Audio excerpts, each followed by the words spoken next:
morning session, if you were here, I'm sure you agree, was very stimulating, and we had a lot of very inspiring messages and informative.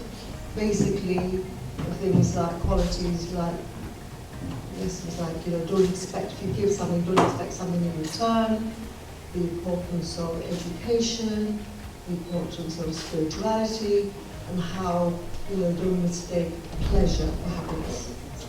And now for this afternoon session, before I even start, I would like to thank the organisers, Mr. Abdul Basit Syed and Mr. Robin Marsh, for bringing together such a distinguished, expert, knowledgeable, and enlightened range of speakers. And as far as I can see, the world seems to be a much more dangerous place, with a greater talk of war than ever before, which is why I think that holding a seminar, conference like this is essential. It's just a pity that we don't have a live line to the White House. So what I'll do is, the session is titled Trade for Peace. And rather than me try and tell you all about the speakers, I will ask them to introduce themselves and let you know what they feel, or the path, the highlights of what brought them here to speak to you on the subject of peace. Now, as I mentioned, because it's such a dangerous world, we could still, I think it's important to operate on the basis that jaw is better than war. And I remember some years ago speaking to someone who was sorting out my car, and he was from Lebanon. And he was talking to me about all the troubles in the Middle East, especially in Palestine.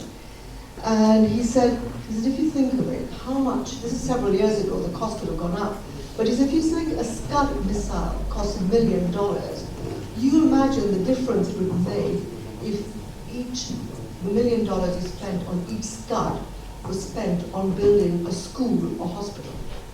And that is something to think about. The arms trade around the world is worth about $100 billion a year. And the total cost of the illicit drug industry is said to be approximately $360 billion. Now, as I said, when we've seen the dismantling of the rules-based order, rise of far-right movements, and the popularity of strong men, strong leaders, if you want to call them, maybe authoritarian.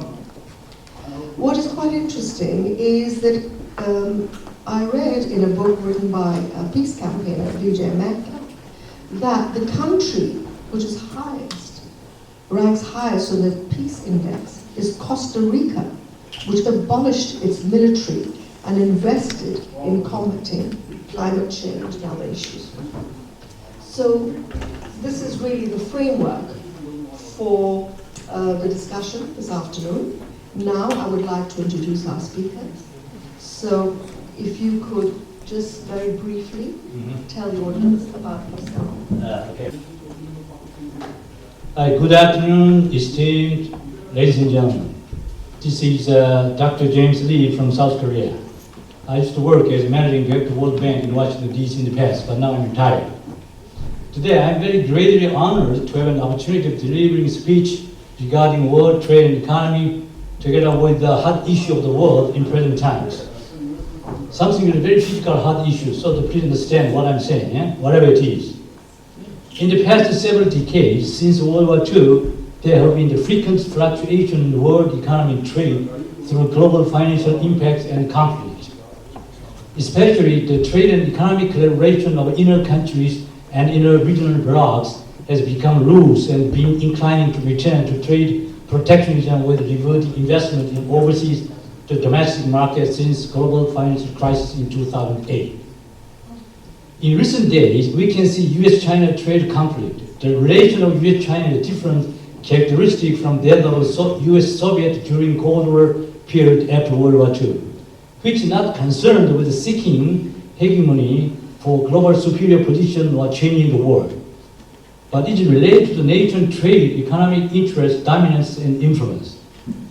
But also there is a concern with this trade friction would be expanded up to the military conflict, but I think it will be maintained at the level of trade one only. But for the Taiwanese independence, it can be assumed possible to make a military demonstration, but not in serious scales. Trade conflict of these two superpowers can cause global impact, exercising influence over the trade and economic policies and activities of almost all the nations in the world. It is guessed US-China trade conflict would be continued in large or small scale until 2060, when China's GDP per capita could reach near Americans. However, it is anticipated world trade and economy can get into new stable stages through world reconditioning of trade the policies and strategies more pragmatically even during the US-China trade conflict. In the human history, the various factors have been affecting the rise and fall of a nation's trade and economy. When the economic situation of a country or regions jumped up out of lengthy stagnation, they properly modified trade and economic policies and strategies, not to repeat the difficulty they experienced before. However, this modification can hardly become extreme solutions for the forthcoming impacts. Today, I would like to emphasize more on the importance of fundamental elements that can deter and withstand future trade and economic difficulties, whatever they are, in order to make the rise up and booming of world economic trade. Economic standard of a nation can be estimated by trade volume, geography of nation, national population, national competitiveness of knowledge and technologies, tailored to people, educational and vocational system, characteristic of culture, tradition, and so on. Trade and economy competitiveness of a nation can be created to a large extent by capabilities of nations of people, which can be the crucial element for nations to rise up and acceleration to advanced countries. Another important factor for promoting trade and economy is the relevant domestic and foreign investment in various segments of industries. Investors taking into consideration the people's capabilities of trading competitiveness, working attitude, entrepreneurship, research and development, and innovation and technological mindset as important factor to decide investment. This fact is encouraging to enhance development of people's innovating capacity and creating talents. In these circumstances, the roles of people leading society like you participating in this event are significantly important in present time, more than any other period of human history, to lead people to enhance their capabilities for a bright future of world trade and economies. As trade and its markets are rapidly moving into internationalized and globalized status more and more as times go by. Technologies, products, capitals, and industrial information become more exchangeable worldwide, which also speeds up the solidarity of regional markets. BRICS is a decentralized regional bloc whose member countries are situated on all different continents, but has been influential substantially on trade and economic affairs of their respective regions. Should the BRICS countries are closely cooperating for export-import, sharing technologies, supporting capital flow, and the manufacturing collaboration among member states, this bloc can act as a strong leading competitor against other counterparts in the world. Only the relation between China and India will be an important variable for BRICS to move forward. Trade and economic collaboration through regional collaboration and competition will give reciprocating influences over all the segments of a nation's society in the region and other areas as well. Considering Eurozone, who has created a single trade and economic market inside through a legal standardized system applicable to all member states, it is so closely connected like a tooth, the gearing, that it can act as a giant to world economy and trade. Lesson is the debt crisis of Greece begun in 2010. That is progressed up to the threshold of a domino effect to Portugal, Spain, and Italy. and further possibly to other nations in this joint. In such a viewpoint, Brexit is a significant issue regardless of soft or hard ones or backstop, as its outcome will cause considerable trade and economic impact in positive and negative ways, not only to UK and 27 countries remaining in EU, but also to nations in other economic blocs.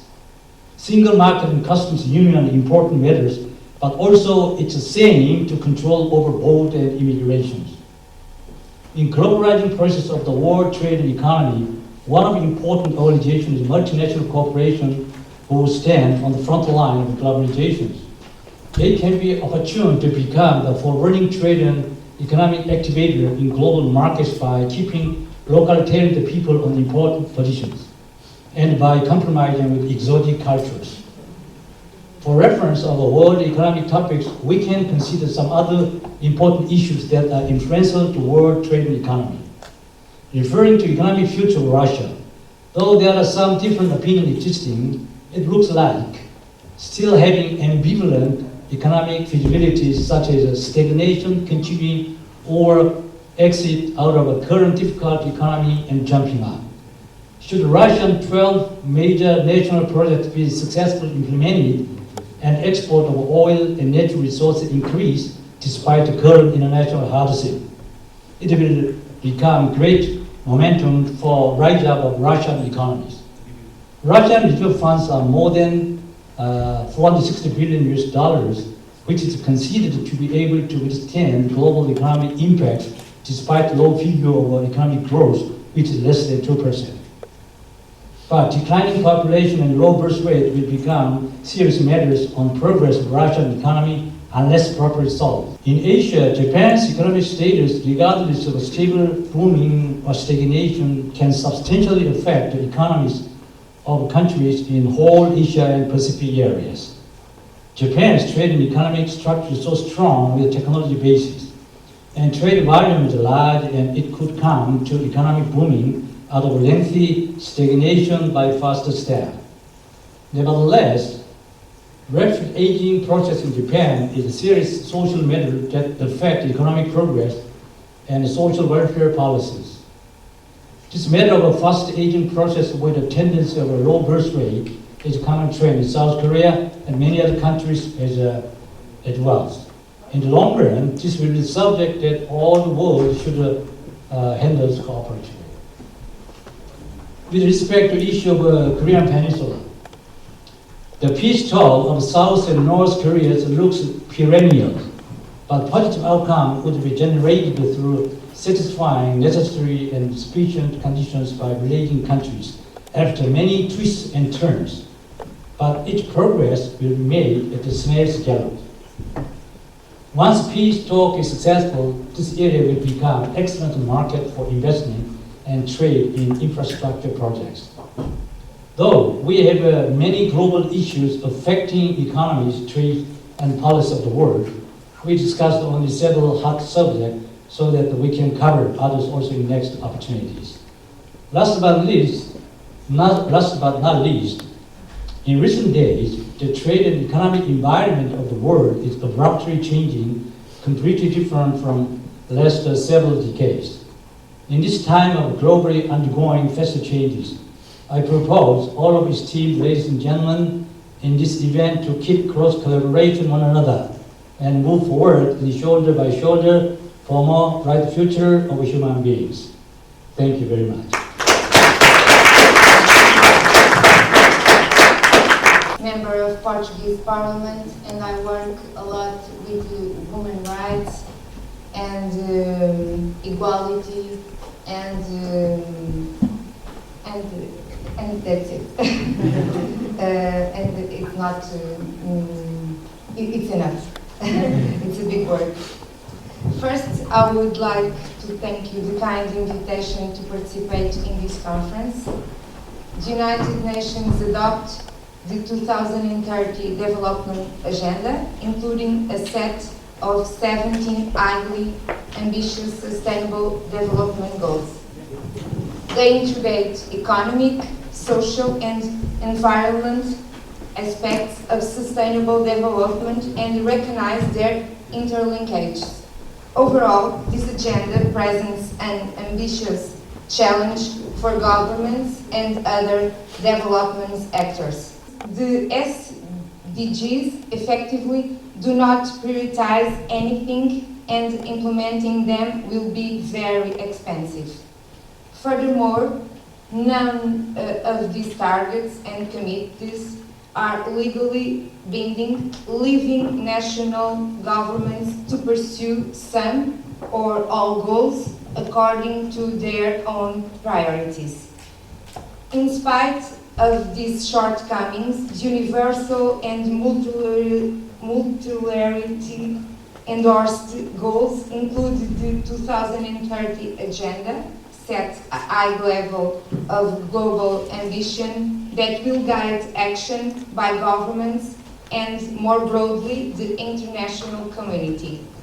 As such, they represent a critical framework for policy orientation for 15 years and from now for the next 10 years. As governments move towards implementation, generating sufficient resources to reach these aspirational goals will clearly represent a major challenge. International trade as a catalyst for growth and employment creation is likely to play a critical role in achieving the SDGs. Trade is not considered to be an end in itself under the SDGs framework, but rather a means of supporting implementation. The treatment of trade across the 2030 Agenda reflects the view that trade can, when well regulated, contribute to growth and sustainable development. The SDGs therefore included several targets linked to a variety of trade-related policy reforms. As drivers of sustainable economic growth, many of these targets could in fact contribute to the achievement of a variety of goals. In particular, Goal 1, which focuses on ending poverty in all its forms. More than 1.6 billion people still live in countries affected by fragility and conflict, with many living in least developed countries, LDCs. By 2030, most of the world's poor are expected to live in fragile and conflicted affected countries. While trade opens new opportunities, the countries that have long been isolated by years of conflicts are yet to fully realize their trade potential. They face specific conflict-related challenge in building their economic foundation and integration into global economy to strengthen their economies and institutional framework, to attract investments and to raise the standards of livelihood.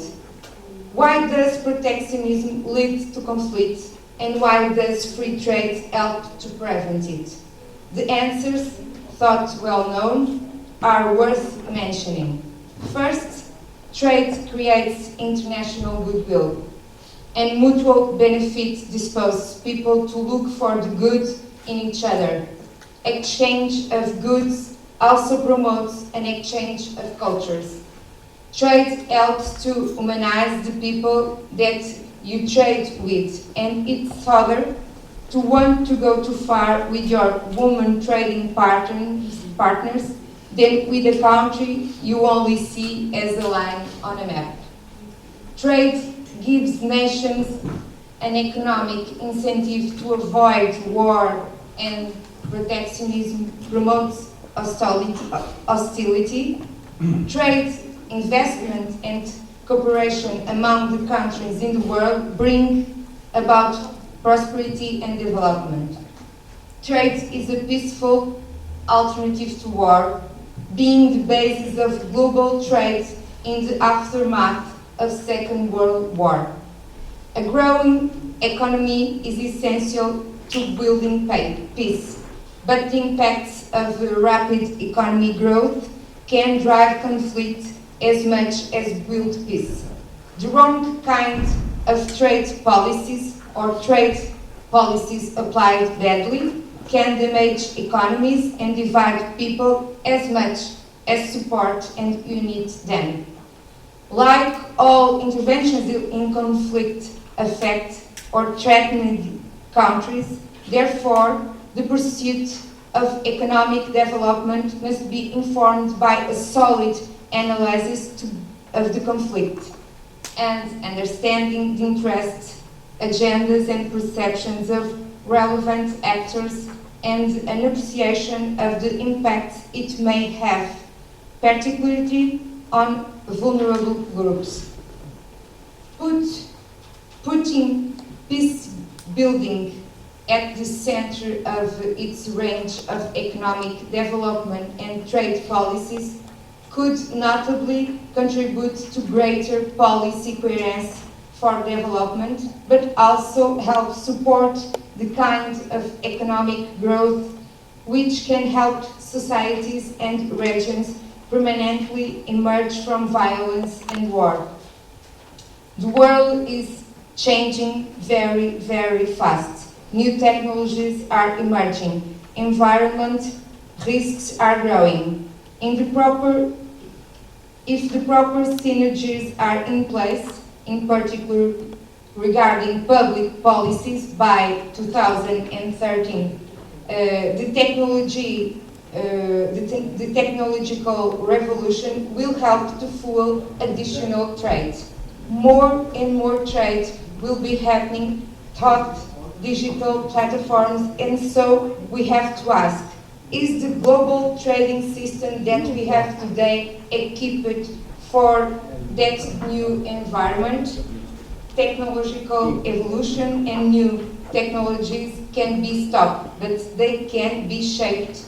And if we do not shape them, it's inevitable that might create new social problems.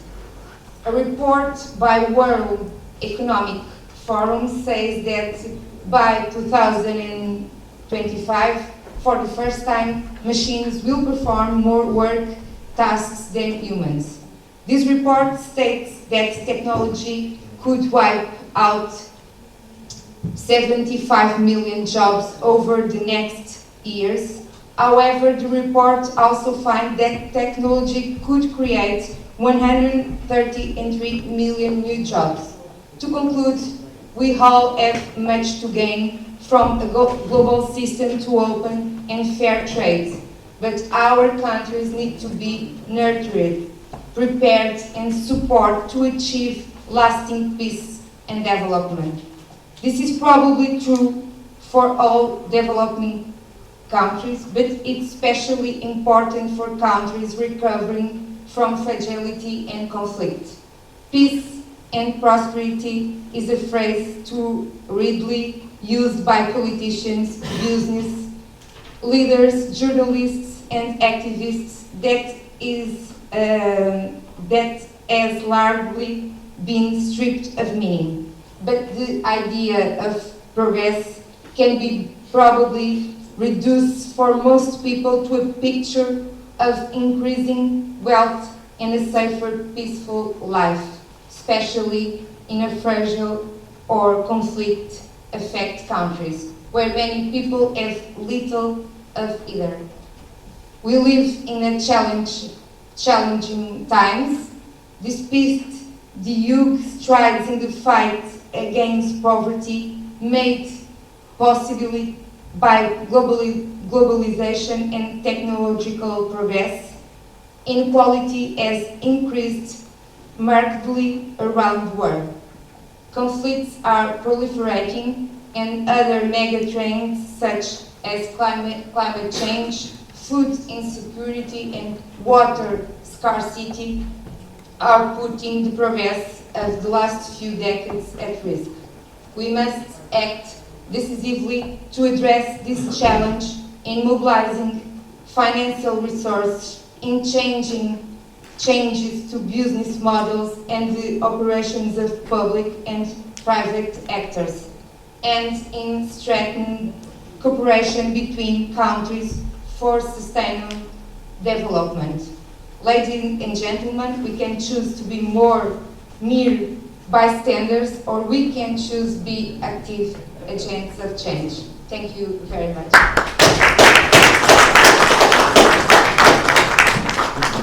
I agree with everything Sandra said, and now I'm going to tell you as to how terrifying it is that it's practically impossible in the present climate to make it happen. And then we can unpick all that.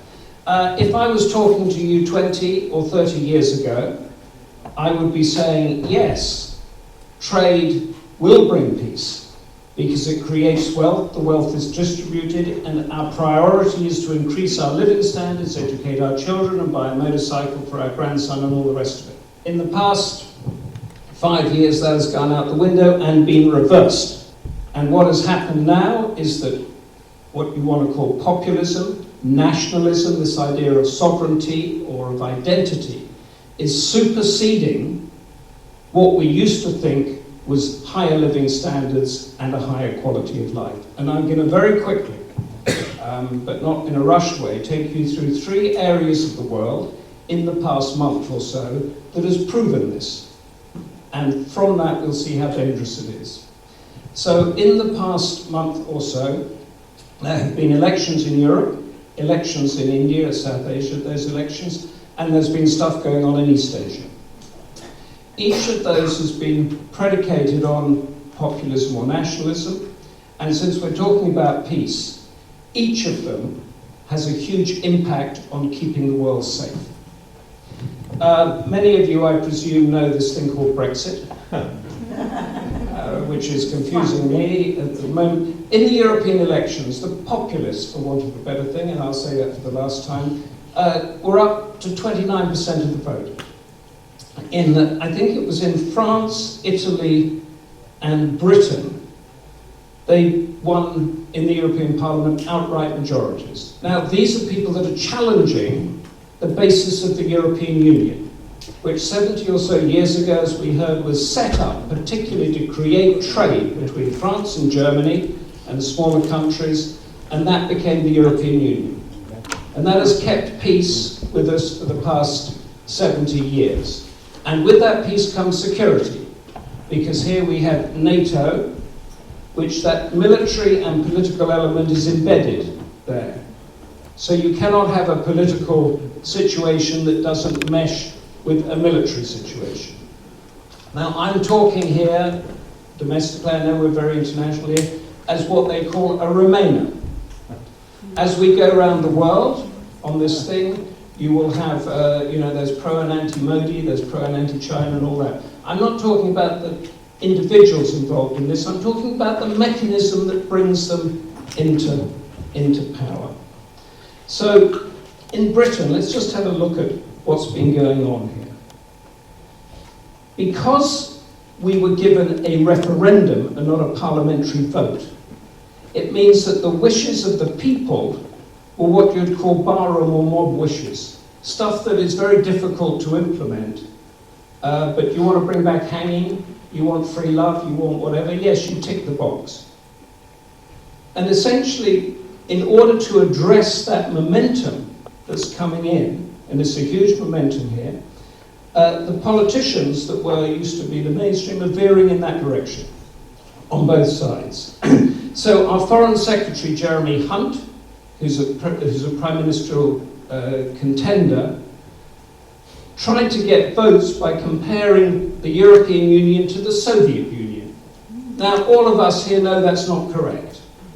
But if you're listening to it down there, you're not really into politics and that, you hear that, he's a politician, he's telling the truth. Dan Hannan, who is a member of the European Union Parliament, said that the British people should be ashamed of losing the Battle of Hastings in 1066. And after that, Englishness became a badge of subjugation. Now, I'm a foreign correspondent. I didn't explain myself, as Rita said. And I came back yesterday from the Balkans, from Zagreb. In the Balkan War, They kept going back to the Battle of Kosovo, I think in 1839, which the Serbs lost to the Albanians, and therefore they had to get their brilliance back. Pol Pot did it in Cambodia. Any politician that tells you to go back to history, to revert a wrong that was done hundreds or thousands of years ago, is not a politician looking to the future.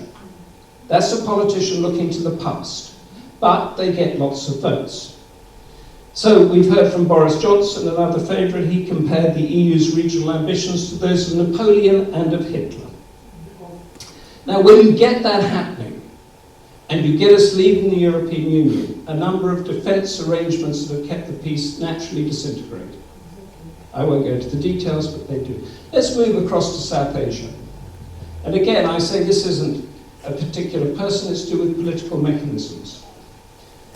Narendra Modi just won an unexpected majority of votes. His basis is on Hindu nationalism. And it's worked, well or unwell, we don't know. But in order to bolster that and get those votes in, he has to appeal to that base. And in one of those instances there, we've heard the hard line against Pakistan is continuing. Okay. Now, I'm not going to go into the Pakistan stuff and all the rest, but I'll just say this. The politicians need to win grassroots nationalist votes. But they cannot win those if they have long-term peace with a neighbour that threatens that sovereignty and nationalism. And that is why in Britain, we are moving towards making an enemy of the European Union. Exactly. And in India, it's not moving towards, they are retaining this thing with Pakistan that's been going on for 70 years, since the partition. And now I'm going to take you to the final place in Northeast Asia. I just wanted to say that India as the rise of China comes up, India is expected to be, or wants to be part of this sort of democratic thing, with Japan and with the US and with America and all the rest of it. That can't happen if they're constantly focusing on war with Pakistan. So you're not going to get that security umbrella in Asia that you've had in Europe, which is, in any case, threatened with disintegration. So East Asia. East Asia is the great success story of bringing Western-style democracy to a non-European society. It started with Japan, it moved to South Korea, and it went to Taiwan. These are three impoverished, war-ridden places that are now first world economies. The rise of China doesn't necessarily mean an enemy's rising up, but there's a sort of momentum to balance that rise somehow. A very natural way to balance that rise would be for there to be some sort of alliance pioneered between Japan and South Korea, the two beneficiaries of the Western economic order and the Western democratic government. But there's not. Why?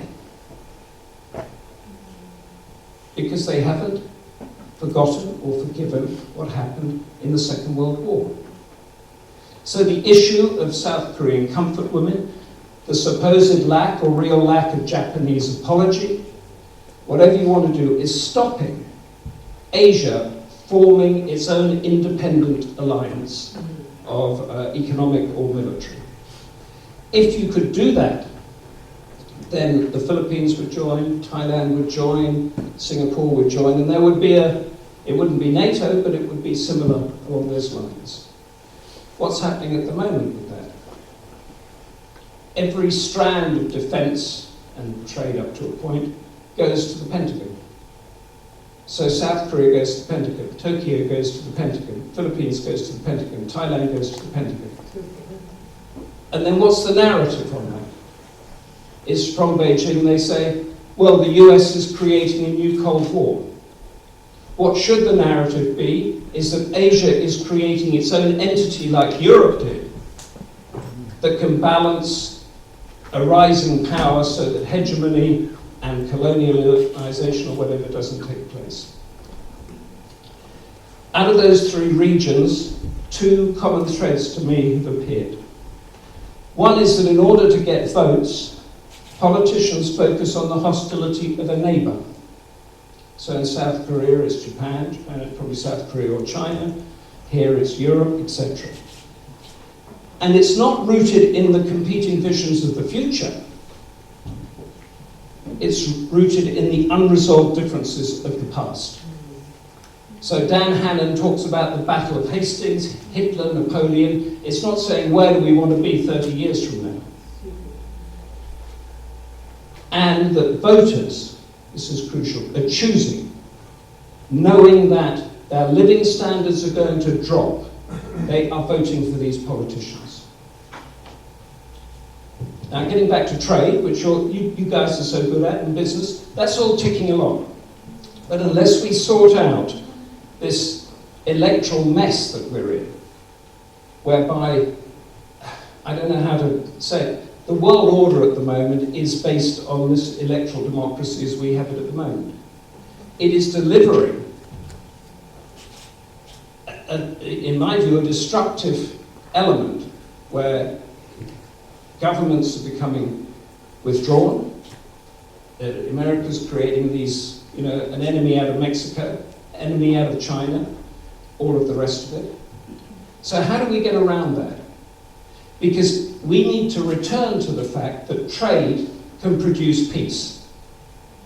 And that was the mantra in the late 1940s, 1950s. It brought Japan out, it brought South Korea out, it brought Taiwan out, it brought all of those East European countries in after the Cold War. And I've just come back, as I said, from Croatia. If you think the Irish border here, those that follow it, is a problem, go and look at the maps in Yugoslavia. They've got real problems over there.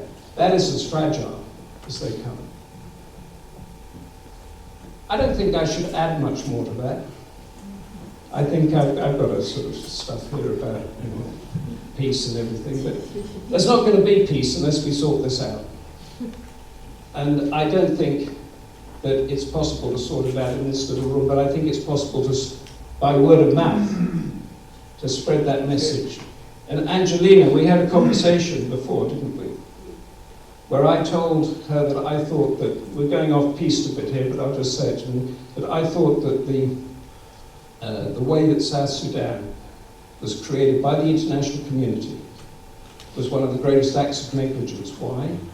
Because they hadn't yet got over this idea that tribes and clans, give them weapons, will fight each other because they believe they've got vested interests. And that's what's happening now in the developed world with us.